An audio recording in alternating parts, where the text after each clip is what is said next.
Yamaha 250 CC সেগমেন্টে তাদের first bike launch করেছে FZ25। তো FZ25টা লঞ্চ হয়ে যাওয়ার পরে তাদের ফেসবুকে মার্কেটিং বা অন্যান্য যতগুলি ইভেন্টের কাজ তারা করতেছে, প্রতিটার মধ্যেই তারা ভালো বলার থেকে গালির সংখ্যা বেশি শুনতেছে। তো আমি নিজেও হচ্ছিলো তাদের নিয়ে একটা অলরেডি ভিডিও বানাইছি, আমার উপরে আই বাটনে হচ্ছিলো ভিডিওটা দেওয়া থাকবে, আপনারা চাইলে দেখে আসতে পারেন।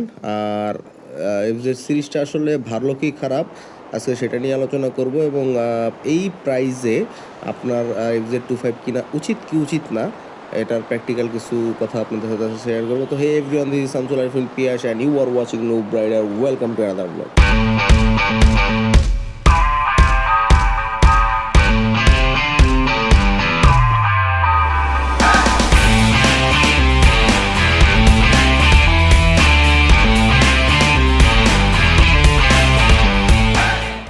ইয়ামাহা অ্যাকচুয়ালি 3টা সেগমেন্টে তাদের বাইক লঞ্চ করে থাকে তাদের কনসেপ্ট অনুযায়ী। সেটা হলো লো পাওয়ার এবং বেস্ট কমফোর্টের দিক দিয়ে তারা এফজেড সিরিজটা, ভালো মাইলেজ এফজেড সিরিজটা তারা লঞ্চ করে।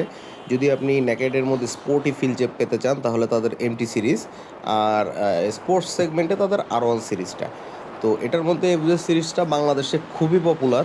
বাংলাদেশের এফজেড ভার্সন 2, 3 এগুলি যদি আপনি সেল দেখেন, এটা হিউজ পপুলারিটি পাইছে। যদিও তারা এই সেগমেন্টে সবচেয়ে লোয়েস্ট পাওয়ারের গাড়ি, তারপরও মার্কেট পাইছে তাদের overall features, after sale service এগুলির কারণে। কিন্তু বর্তমানে আমরা যেটা করছে যে তারা 250 সিসি সেগমেন্টে মার্কেটে সবচেয়ে কম পাওয়ারের বাইক তারা লঞ্চ করছে, এবং 250 সিসি সেগমেন্টের সবচেয়ে হাই প্রাইস তারা ডিমান্ড করছে।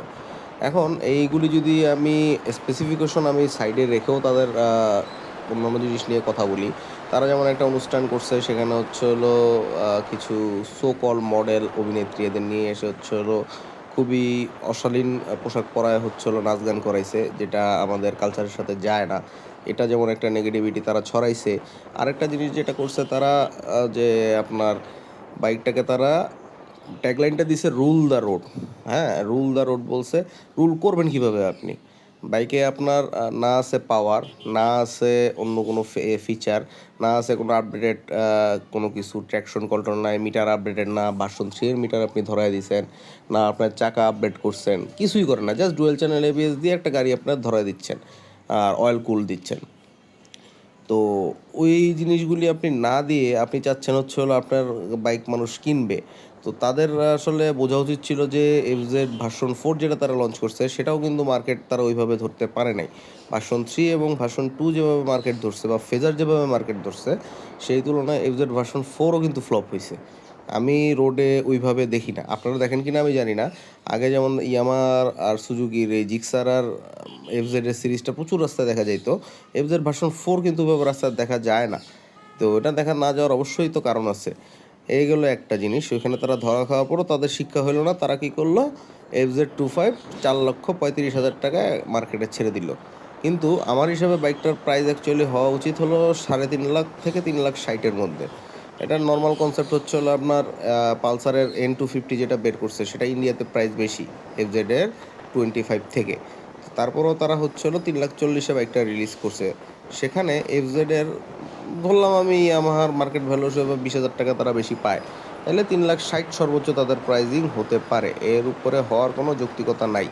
কিন্তু সেখানে তারা বাইক লঞ্চ করছে 4,35,000 টাকায়। এবং আপনি কি মনে করেন যে পাবলিক ইয়ামাহাকে এই যত ট্রল ভিডিও, যত ট্রল ফেসবুকে ছড়াচ্ছে, এটা কি ইয়ামাহা বাইক খারাপ সেই জন্য মানুষ ছড়াইতেছে? এটা ছড়ানোর কোনো কারণ নাই। ইয়ামাহা একটা নামি দামি ব্র্যান্ড এবং টোটাল ফুল ওয়ার্ল্ডে তারা ব্যবসা করতেছে। তো তাদেরকে গালাগালি করা হচ্ছে তাদের বাইকের জন্য না, তাদের বাইকের ওভার প্রাইসিংয়ের জন্য। এটা যদি আপনি না বুঝতে পারেন তাহলে তো ভাই আপনার সাথে এক্সট্রা কথা বলার কোনো মানে নাই। 4,35,000 টাকার বাইক নর্মালি ধরেন আপনার এমটি সিরিজ, তাদের যেটা MP15 যেটা, সেটা আপনি 4.5 লাখ টাকার মধ্যে পেয়ে যাচ্ছেন, এবং ফিচার এটার থেকে 1000 গুণে বেশি। তাহলে আমি কেন আপনার FZ25 কিনবো? Just for higher CC? এই জন্য ফিচার তো নাই আমার কোনো, সে না আছে কোনো সেফটি ফিচার, না আছে মোটা চাকা, না আছে কোনো ট্র্যাকশন কন্ট্রোল, না কিছুই নাই। সেখানে এফজেড ভার্সন 4 যেটা তারা লঞ্চ করছে সেটার মধ্যে তারা এমটিন মিটার ইউজ করতে পারছে, সেখানে তারা ট্র্যাকশন কন্ট্রোল ইউজ করতে পারছে। কিন্তু 250 সিসি সেগমেন্ট যখন বের করছে সেখানে তারা মান্যতা আমলের বস্তা পচা মাল ধরায় দিচ্ছে।